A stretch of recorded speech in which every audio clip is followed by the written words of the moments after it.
Hello and welcome to 100 Yards of Football Sports Talk. I'm your host, Coach Kevin Bull Jones. Welcome this evening. I got my buddy, the man from Atlanta Public School Systems, Athletic Director Jasper Jewell with me, a man of football knowledge himself, former head coach in DeKalb County at several schools, several stops, as well as a rabid, loyal Gator fan. And you know what this weekend is coming up. So, folks, please, whatever you do, share the show. Come on in and enjoy it. Jasper rubbing his hands together. The man knows a lot of football, especially when it comes to his favorite team. And, folks, you know, I've been waiting on him because actually I've been wanting to make sure he's okay these last couple of weeks. So, welcome to the show, my brother, Jasper Jewell. How you doing, my friend? You doing all right? Hey, well, listen, I was worried about you. I know you was worried about me a couple of weeks ago because, Texas A&M went upside Bama's head. But, Matter of fact, it was the same day when we lost to LSU. So it was the exact same day. So absolutely. If you worried about me, I sure was worried about you later on that night. Well, you know what?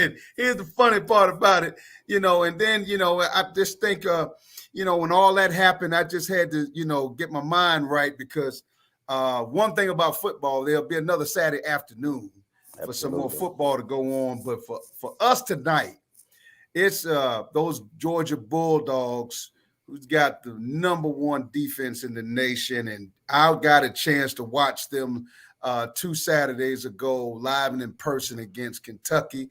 Kentucky, who I thought wasn't a bad team.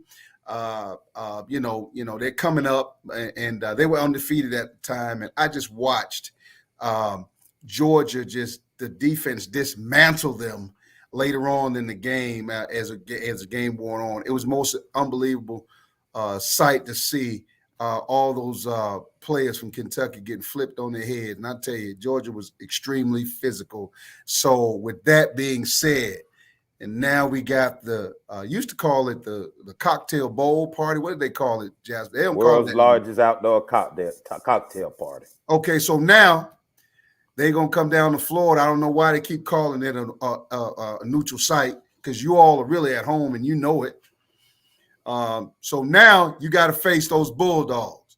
So tell me, what can Dan Mullen bring to the table against those Georgia Bulldogs and that unbelievable defense? Well, first and foremost, thank you, as always, Bull, for having me on the show. It's an honor and a pleasure to be on the show to just talk, whether it's college football, high school football, or just this thing we call life. So I just want to first and foremost thank you for having me on this show. It's been a season of ups and downs for us down in Gainesville. It's you just don't know what to call or how to call it. We come out of the gates and we play extremely well. Yeah. We play spirited against University of Alabama. We come up 2 points short, and it's almost like we have not played a complete football game since. We beat Vanderbilt basically on skill. We beat them on skill and ability. It wasn't necessarily that we outcoached them. We just beat them on skill and ability. But for us, in my opinion, we have not put together a complete game all season. We have not put together a complete half since the University of Alabama game. Did they do that to y'all? Well, you call it what you want, fresh off your loss of Texas A&M. You call it what you want. I don't like to bring up things like that, but you said it, so I just go with it. But in all seriousness, this is a team that's searching for its identity. Gotcha. And I'm gonna be honest with you. I think the days of 2 platoon at quarterback are over. There were many days, and I can take you back to what I call the glory years of University of Florida, where you had the Chris Leak and the freshman Tim Tebow, where we were able to play a 2 quarterback platoon system. Right. But now I think in the day and age of college football and where it is now, and how these kids tend to rally around a leader at the quarterback position, you can't two platoon that position anymore, in my opinion. Okay. I think you have to pick a leader, pick a starter, and you have to go with him until he's unseated. Right. And if he's unseated, then you go with the backup to make him the starter. I think Dan is loyal to a fault. I can take you back to his days as the quarterback coach at the University of Utah, where he stayed extremely loyal to Alex Smith. And unbeknownst to all of us, he was the number one pick in the NFL draft after he came out his senior year. He was also extremely loyal to Dak Prescott at Mississippi State. Yes. It wasn't until Dak became a senior when the light finally came on. Okay. He ended up being drafted, a 4th-round draft pick, and now he's $100+ million football player for the Dallas Cowboys. Right. Shortly after Dak, we had a guy by the name of Nick Fitzgerald. Everybody wanted him to be thrown and cast to the wolves. He was no good. He wasn't for the program. He wasn't to move. He couldn't move the offense forward. Mm-hmm. So, he stuck with him, and he stuck with him and made him second team all conference his junior year. Gotcha. So I'm saying that to say he's always been a quarterback driven coach. He's always been able to get the best out of his quarterbacks. But I think in this particular case, from what I've witnessed, the team and the kids rally around Anthony Richardson. They respect Emory Jones because you got to think about it. Emory Jones was an Ohio State commit. Correct. When Urban Meyer left Ohio State, he opened back up his recruiting. And he ended up coming to the University of Florida, where he's been loyal. He's a redshirt junior, so this is his 4th year. He's been in the program. He's been loyal. He didn't bellyache about playing time, things of that nature. Right. As a matter of fact, at one point in time, Kyle Trask was behind him on the depth chart and surpassed him on the depth chart to become the starter. So I think it's more so of loyalty to a fault.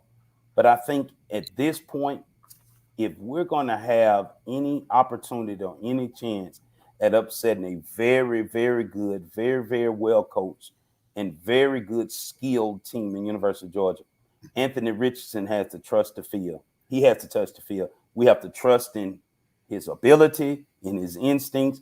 We have to live with the fact that he is a redshirt freshman. There will be some mistakes, but we got to let him play through those mistakes. And we have to let him honestly earn that, because I see the body language of the players when he plays. They're excited. They're enthusiastic about it. They really are. I think that Naquan Wright will get more carries. Okay. That's our sophomore scat back, number 6. Right. He'll get more carries. He's also the guy that hurt University of Georgia last year on about 9 of those wheel routes, which, by the way, we threw 10 of them for about 206 yards last year. So I hope that Dan Lanning and company have shored that up. But let me just say this. Yeah. Dan Mullen is an excellent play caller. We know that. Right. When the odds are stacked against him, because be honest with you, people thought that Georgia was going to run away with the game last year. Jumped out 14-0, and we steadied the ship. We calmed down. Right. We had an interception, and we had a 3-and-out. After that, he found the mismatches, and we were able to put up 42 points against a very good football team last year.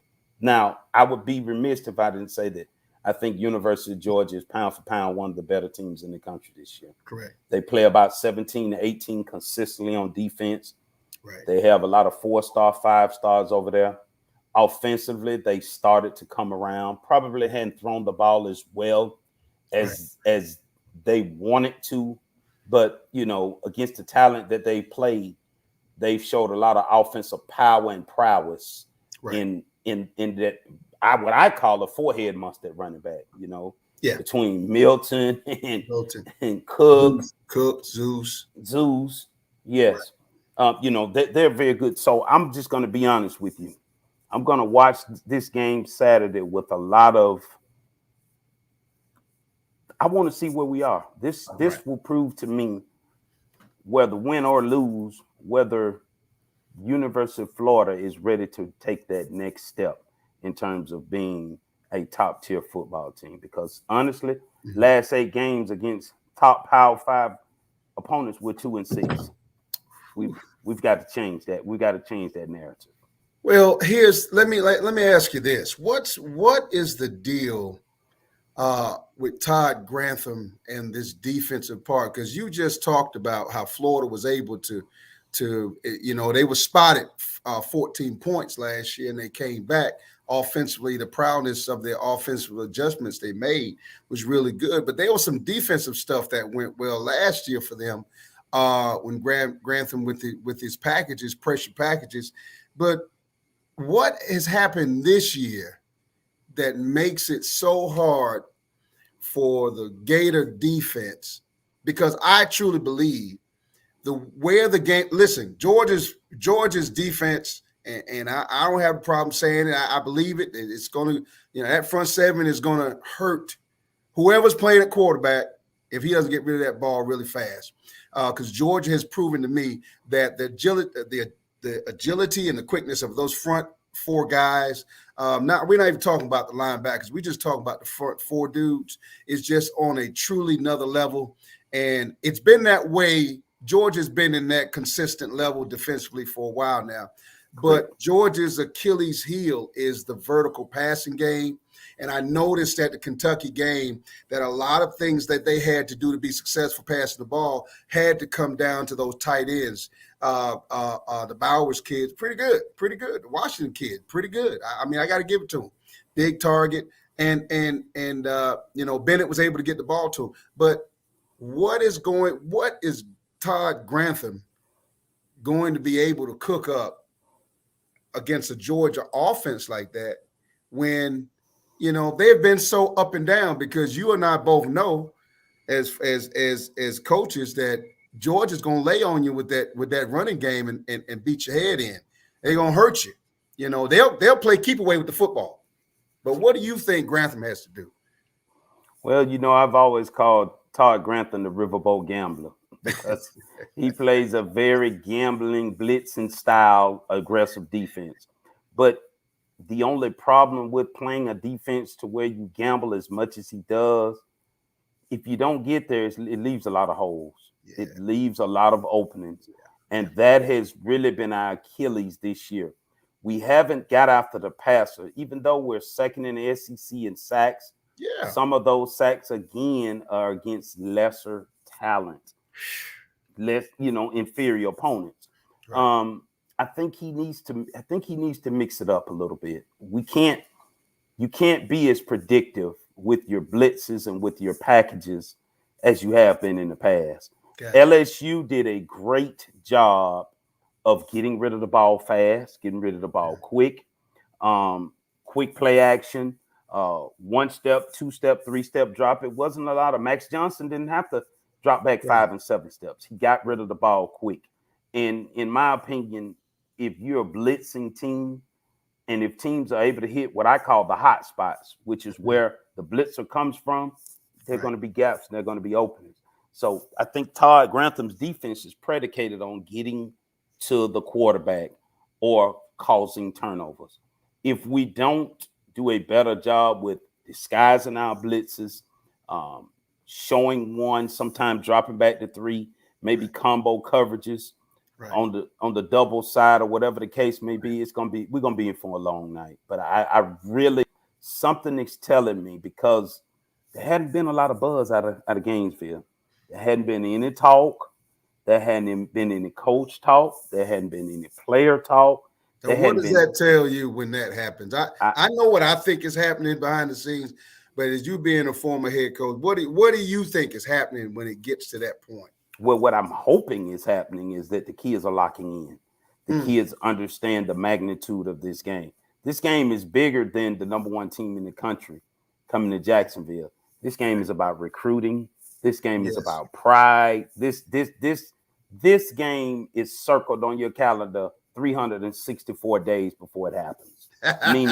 meaning on Sunday, Florida will circle this game, as will University of Georgia.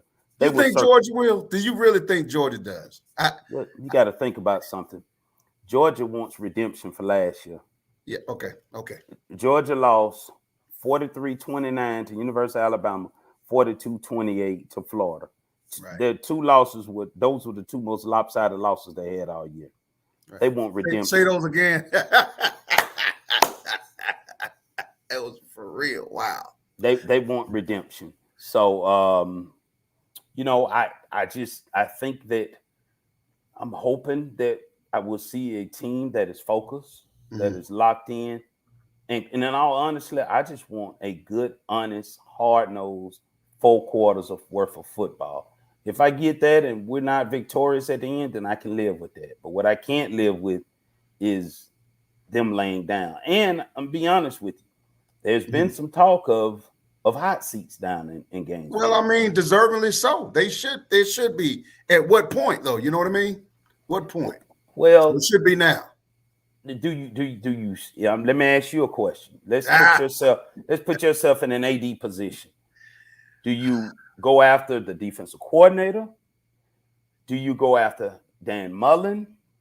What do you do? Because I think Mullen is loyal to Grantham. He brought him here from Mississippi State. He believes in him. He believes in his style of play. He believes in him. Will he get rid of Todd Grantham? Because me personally, I don't see that happening. Okay, so let me answer your question. I'm glad you asked me that question. Okay, because I get to put on my AD hat now. Here's what I see. As an AD, I am seeing a team that is fluctuating from high to low. They getting up for the big games and they're close to winning. They play up into the last 2 minutes of the game or 2-3 minutes of the game. They are up against one of the best teams in the nation. They pull off a great game. But then the teams that are not to the level of the expectations of what they should be, meaning the University of Florida, as AD, I feel like that they didn't treat those games as important in their what came out, what was the final outcome. Now, of course, every coach is going to say, well, we prepared for them. We did the best we can do. And our goal was to beat, the Kentuckys, the LSUs, and all of these other teams. But then when it doesn't happen, you get back in front and meet at post-conference, in post-game conference. You say, it's my fault. We should have done a better job as a staff. Well, when you sit down with me as the AD, I'm looking at you saying, well, hey, guess what? Hey, let's see it. This is what has happened. This is what's in black and white. What is in black and white is we've performed well, but we haven't gotten to the top of it yet. And then when we play teams, we did not treat everybody the same. And it's up to you as the head coach to have the Florida Gators ready to beat everybody. And that denominator in itself is really what sets Coach Nick Saban apart. You can say Kirby Smart for the most part as well.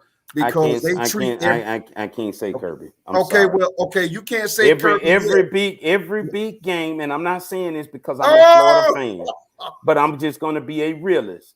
Every big game where the game is on the line, has Kirby not pissed down his leg?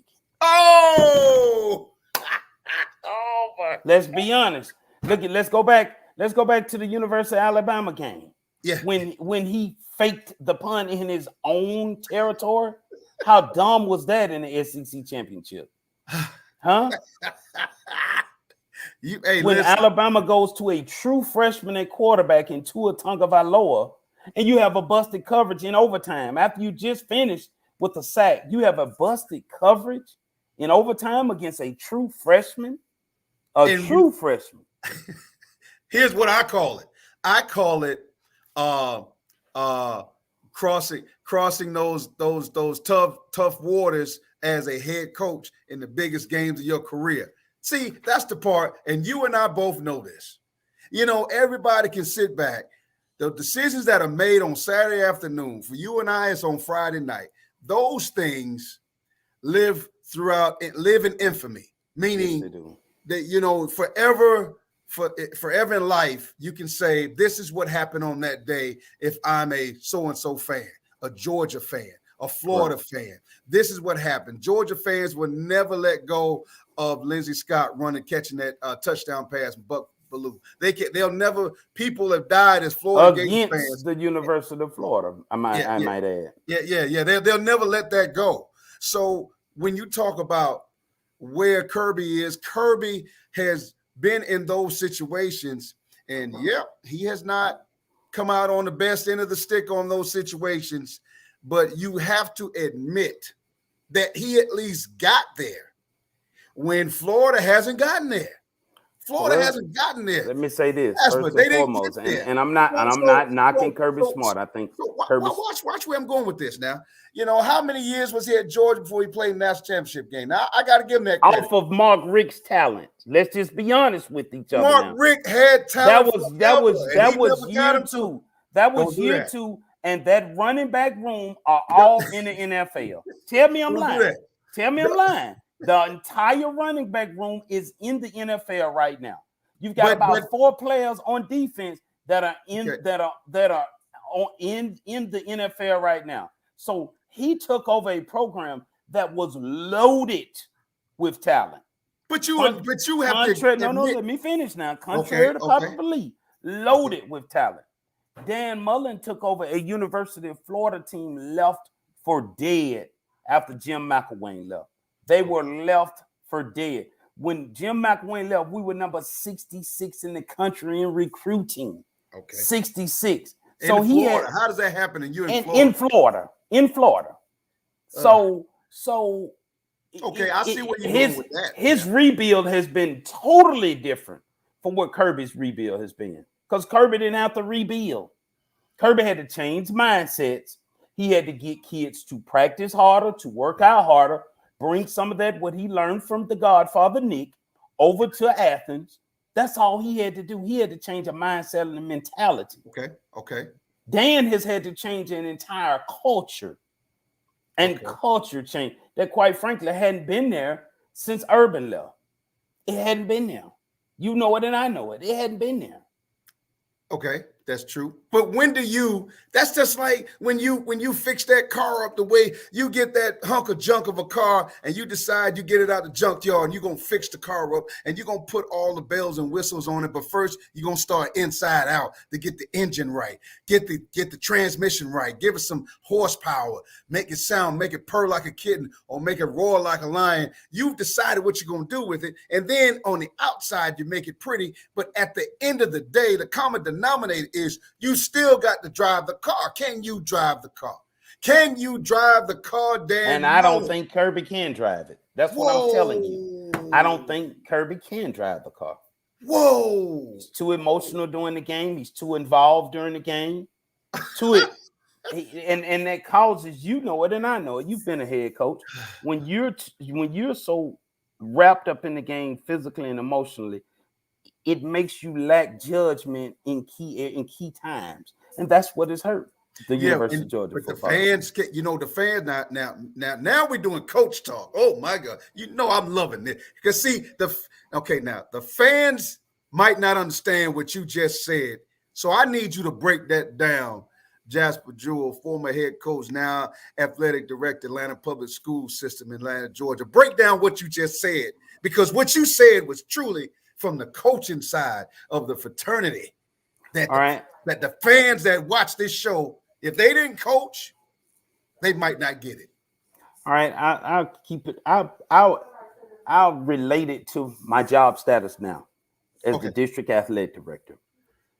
I can't get caught up in what happens specifically when North Atlanta, South Atlanta, Douglas, everybody plays. That's why I have 2 assistant directors. For them to handle the operational stuff, the little things, the nuances that happen. Because if I get wrapped up into that, it keeps me from making sound decisions for the benefit of this district. Period, point blank.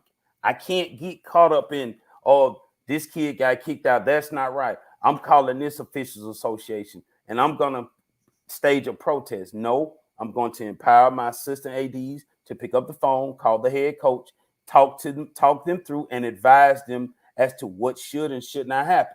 That ain't Kirby Smart. Kirby Smart is all over the field on defense. Poor Dan Lanning. He's all over the field on Saturdays. You and I know it. He's jumping on the field. He has to have a guy to pull him back. So how can you be that involved? And yet, if it's 4th and 6, and you have 2 timeouts left, and there's 2 minutes left in the game, and you have to look at field position and field placement and ball placement, how can you make that sound decision if you're so wrapped up in the X's and O's and the coaching aspects? Whoo, that's a heavy buffet meal you just threw at me. So you said now 6-0 that he hasn't been able to do that? What are you saying? Because last time I checked, they opened up the season beating Clemson. So and I understand what you're saying. Clemson is 4-3 and just lost to a mediocre Pittsburgh team. Oh, now don't do that to Pittsburgh. Don't do that to Pittsburgh. Let me tell you something. With all due respect to all ACC fans that are on here, the ACC is garbage this year.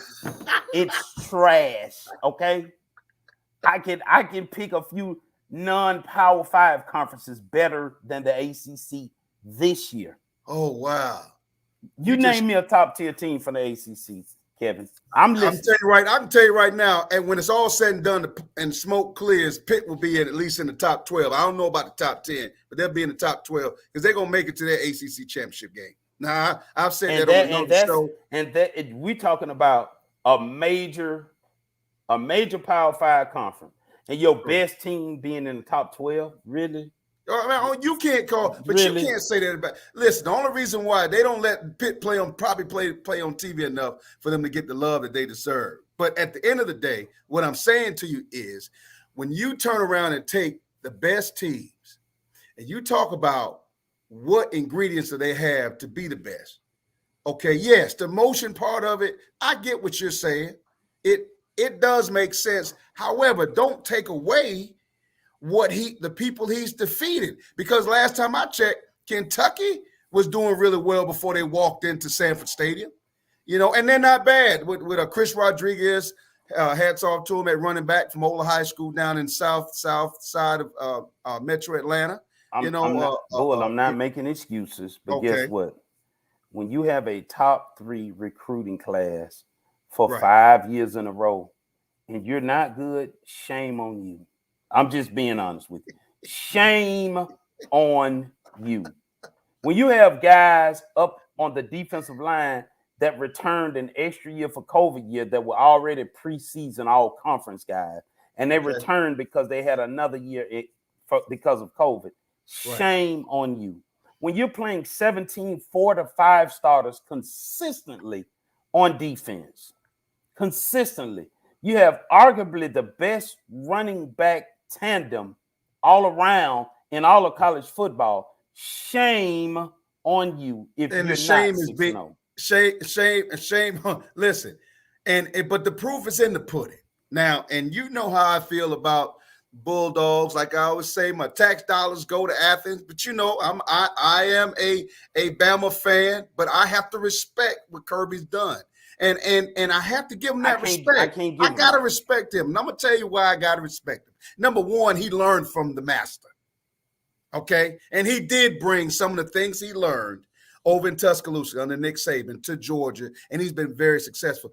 Only thing he's missing is the ability to have a 5-star threat, multiple 5-star athletes at receiver. He's got him on the offensive line, got him on defensive line, got him always get him at running back.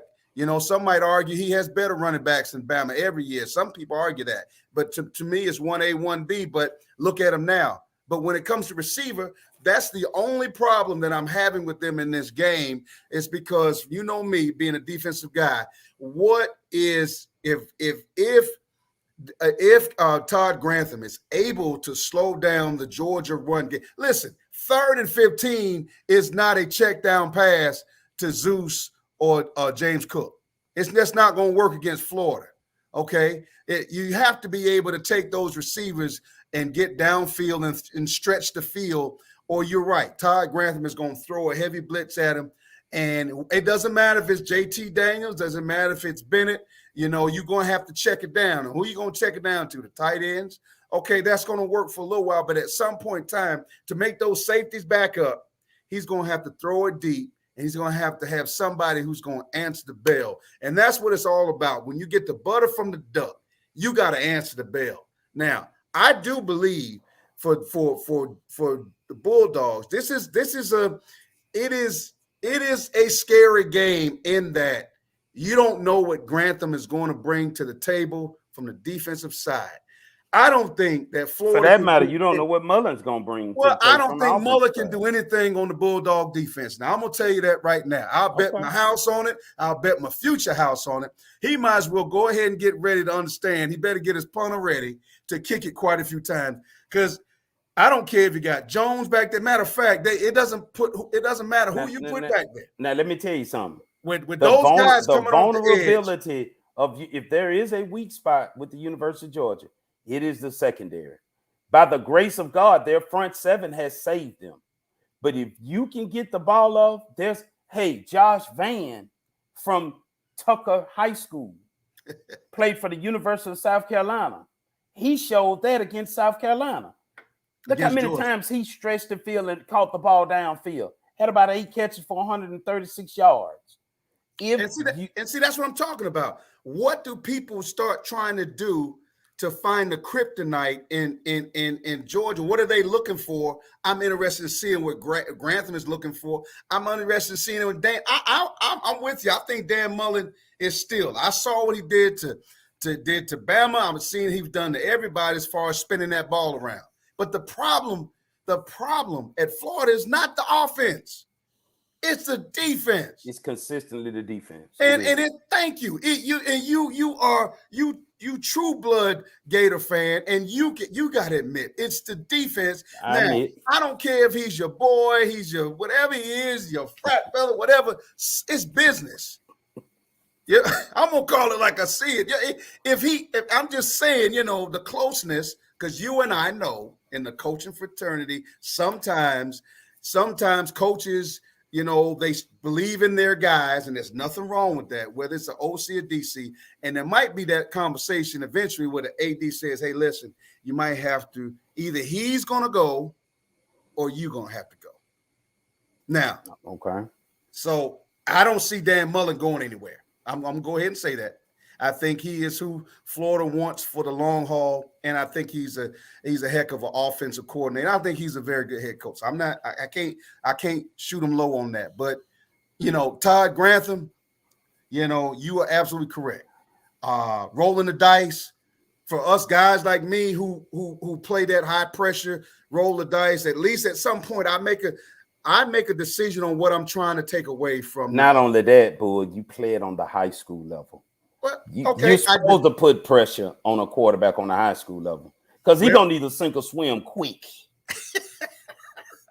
I mean, when I was a head coach, I believed in my DC bringing all sorts of pressure and playing man coverage. Sometimes we took the safety out of the middle of the field. That's just what I believe. Right. But on a collegiate level, where people's schemes are very diverse, where people are just as athletically gifted as you are, you've got to come up with something else. You got to take your Jimmys and Joes up front and beat the other team's Jimmys and Joes at some point. You can't make your living off blitz. And that's what Georgia does. Georgia has the best front seven in college football. They do. And they can say, my seven can whip your front seven any day of the week. Line it up. Now, and that's what they've done. And until somebody is able to attack the secondary the way we both talked about in the past, you and I both talked about it. I mean, everybody has something that's a kryptonite on their team. It's a Bama has to say everybody's got something. But with Georgia, and I don't think it's as fair, because those kids do a heck of a job in their coverages. They're bigger. They're a bigger secondary than most teams have. You got 6'3", 6'2" corners out there. That's ridiculous. But hey, but can they turn their hips? Can they run? Can they stop on a dime? Well, hey, listen, have they been truly challenged? 2 points a game. So That's is, because the front seven is so good. so The front seven gets after the quarterback. So are you saying that Dan Mullen is going to line up an empty set and check downs and throw it all day? Is that what you think that Dan Mullen would do? What you have to do, you have to run the ball to keep them honest. Well, you can't run the ball on Georgia. You're gonna have to still try. Well, I mean, you might as well sit on the sideline and play Xbox or PlayStation. Hey, all I'm saying is I'm glad you got all this faith in the Bulldogs and that team out of Athens. You got a lot. Well, I'm just saying, I'm like you. I want to see a great game between those, and it's always been a very good game somehow, some way. But it is the coach in me is intrigued because this past week playing Westlake, and they beat us pretty bad. But there were some things that they did offensively that I had not seen them do anywhere else in film.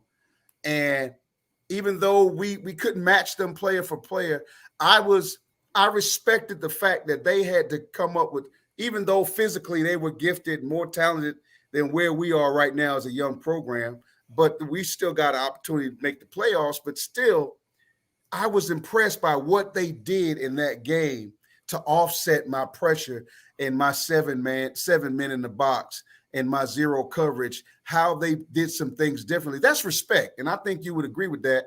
So I'm looking to see, what is Dan Mullen going to cook up? I'm intrigued. I'm tickled about being able to sit and watch. I don't want to be around anybody watching that game because my wife gets mad at me, says, it's not fair. You don't watch football like everybody else. You're right. I'm just not watching the quarterback. I'm watching secondary. Yeah, I'm watching. You're watching the line. You're watching everything. Right. So I'm intrigued to see what they're going to do because I think that part is the game. That part is the game. Dan Mullen against Georgia's front seven. That's the game. I don't know if the defensive part of it with Florida is going to be the game. I just don't. I don't trust I don't trust Todd Grantham like that, and I can say that right now. I don't trust he's going to be able to bring anything that's going to hurt those dudes running that football and that short passing game by Georgia to them tight ends. I don't think he's going to do it. I think I would have more fun watching what Dan Mullen does because from a creative standpoint, what can he do? He got to cook up something, and he will. Well, let me just say this. We're dealing with 17 to 22-year-olds, correct? Gotcha. Correct? Correct. Let me ask you a realistic question. Has Georgia had a bad outing this year? Oh, there you go. I'm asking a question. Has Georgia had a bad outing this year? So now you're trying to say yes that or no? Yes or no, for a bad outing. Yes or no, Bull. Oh, are you saying that? I think that's what you're saying. I think you're saying that they are overdue for a All bad I'm saying outing. is you're dealing with 17 to 22-year-olds. Expect the unexpected at all times with 17 to 22-year-olds. Okay. You don't know what's in the mind of a 17 to 22-year-old. You know what's in the mind of a 23, 25-year-old millionaire. Correct. You know what's in his mind. Correct. You don't know what's in the mind of a 17 to 22-year-old. That's all I'm gonna say. I'm just gonna leave it at that. Well, I understand where you're going with that. Of course, the Cox kid from Stockbridge High School, who was originally at Georgia, if I'm not mistaken, and now he's with the Gators, and so he'll be going up against some of his former people that he knows. So the chess match. Before we get out of here, tell me 3 keys to the game for Florida, and I'll tell you what the 3 for Georgia are. We can't turn the football over under no circumstances. And what scares me about that is Emory has always turned the ball over. Yes. And the opponents always had the ball on a plus 25-yard line going in all 3 of our losses. Right. He had 1 pick 6, and he turned the ball over every time that led to game-winning scores in all 3 football games. Mm-hmm. We have to eliminate the turnovers. We have to be able to match up and not have busted coverages on defense. Mm-hmm. And we've got to find a way to match the aggression of University of Georgia. That's it. Wow. That's it. Wow. Okay. And so now here are my three, and follow this with me. Here's what I do know.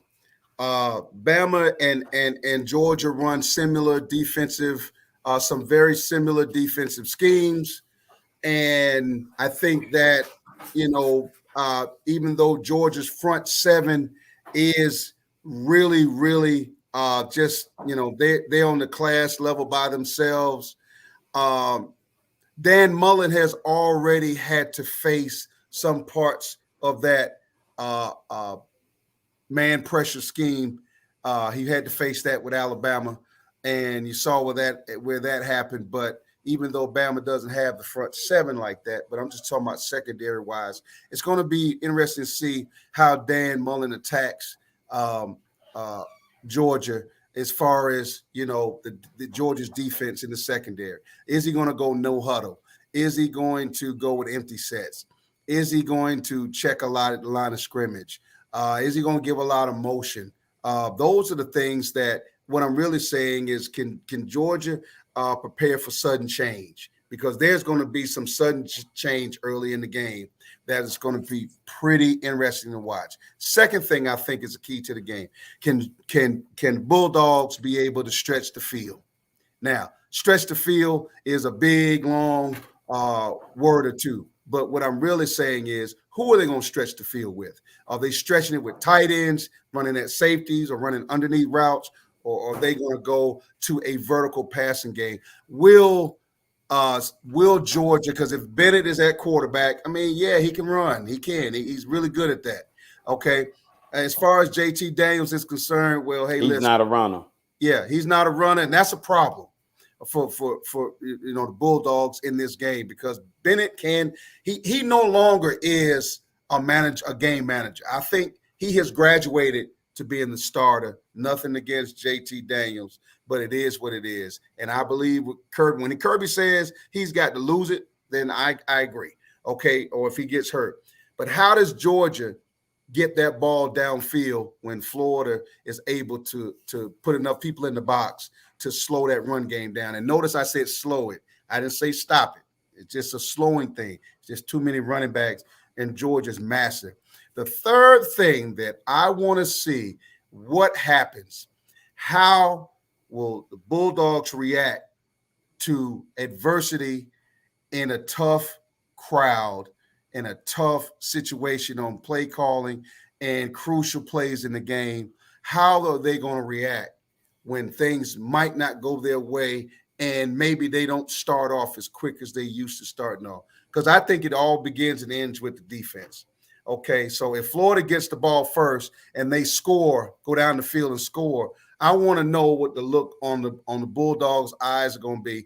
I want to see their eyes when they go back to that sideline and they have to look at Dan Lanning and Kirby and say, what the heck just happened?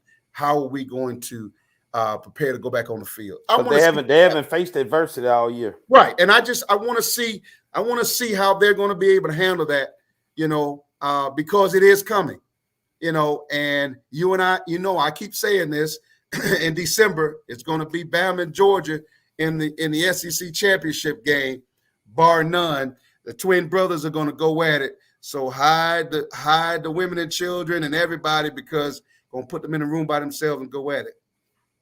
Will Georgia be able to make the adjustments? Excuse me. So that's what I'm concerned about.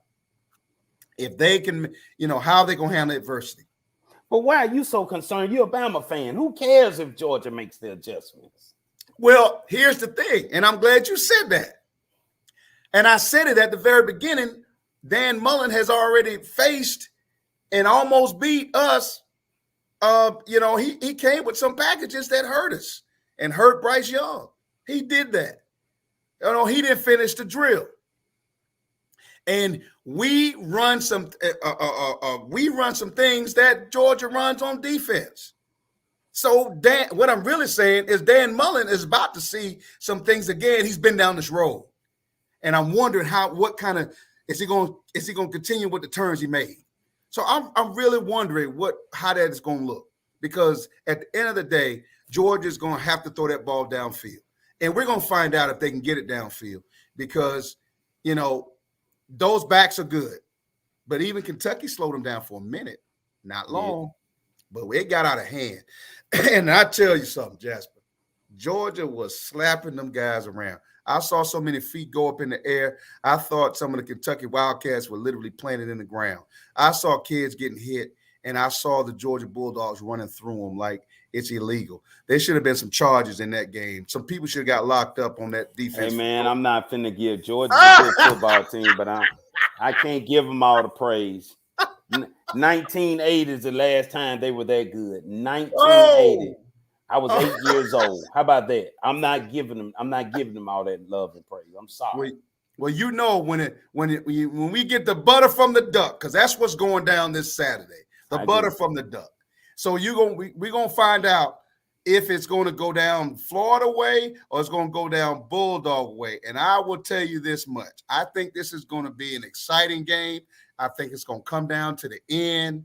I do not think that the Gators can beat Georgia. I just don't think it can happen. That's fine. Hey, listen, if you said anything otherwise, I'd be spooked. I'd be spooked. So guess what? I roll with that. I take that. Now, if Florida comes out and slaps the Bulldogs around, which I don't think is going to happen, but if it comes down to the last play of the game, all I got to say is, if we do somehow come out of Jacksonville with a win, I won't back on this show, and we're going to spend the entire time talking about my Gators, and we're going to break down the game from the offense to the defense to special teams to the kicking game. I don't care what it takes. We're going to take the entire time to give honor and praise to my Gators. How about that?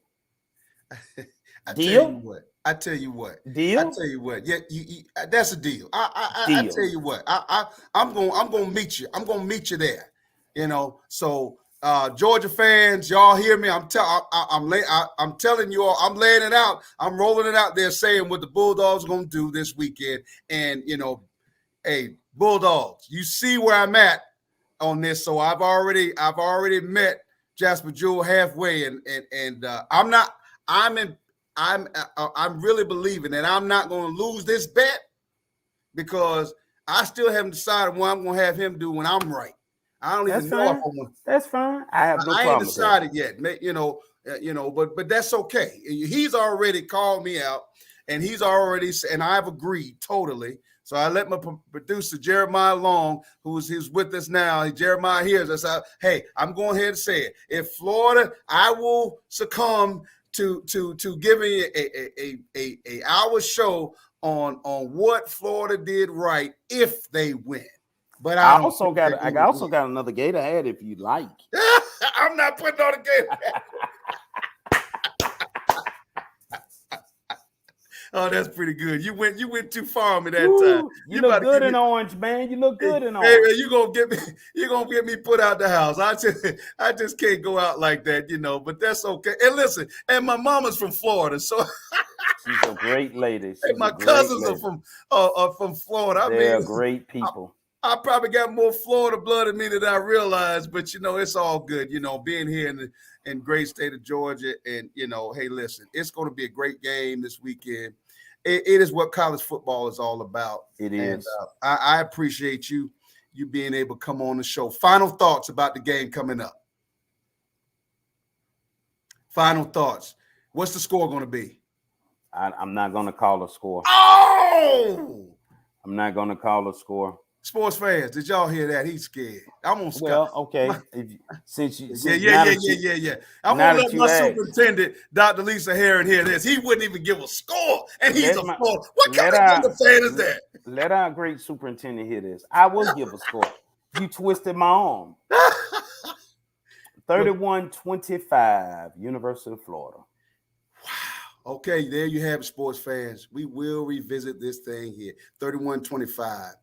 My boss, my leader of the Atlanta Public Schools Athletics Department, Jasper Jewell, my brother, thank you for coming on the show. As usual, we enjoy talking. Me and you going to talk about this great game we love called football, because it shapes lives and helps people, and it's a common denominator of love and happiness and fellowship. And thank you for driving our ship over here where we are right now. And glad to have you on the show, brother. Always a pleasure to be here. I'm always free to be on anytime. Absolutely. Well, listen, on behalf of my producer, Jeremiah Long, the man behind the scenes, the man getting it done for me. Appreciate him and everything he's done for me. But for sports fans, if you've enjoyed the show, I appreciate you. And make sure you share as much as you want with friends and loved ones. And once again, thank you so much for joining 100 Yards of Football Sports Talk. You all have a great